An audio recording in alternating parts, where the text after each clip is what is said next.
Bata pa lamang kami ni Bongbong. Alam na ng buong pamilya ang problema sa kanya.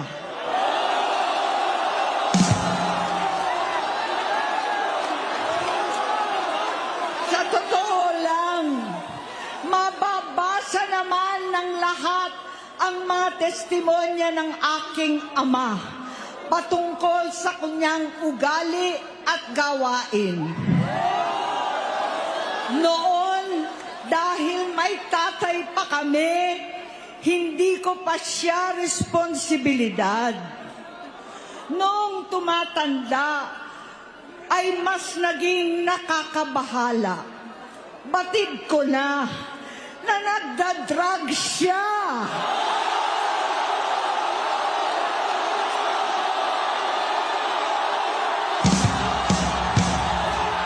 Nalaman ko at ng pamilya, nalaman ng pamilya, seryoso ito.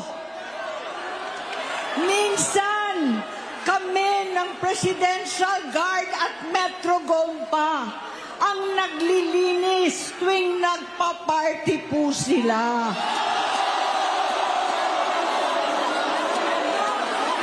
Namuhay kaming magkakapatid sa ibang bansa.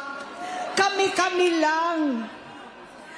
Kinumbinsi ko pa si Bongbong, pakasalan mo na si Lisa. Naisip ko noon, kapag nag-asawa siya, malalagay na sa tahimik at magkakaroon ng direksyon. Ang laki ng pagkakamali ko. Mas lumala ang kanyang pagkalulong sa droga.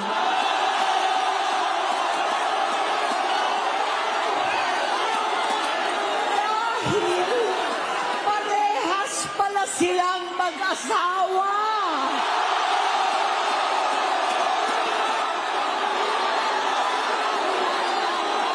Naging gobernador siya ng Ilocos. Alam ng mga tao doon na halos hindi siya pumapasok.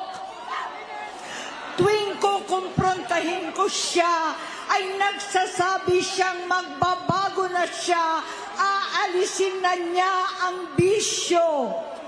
Hanggang sa may nagsumbong na naman sa akin na sa paggising pa lang sa umaga, kasabay ng almusal,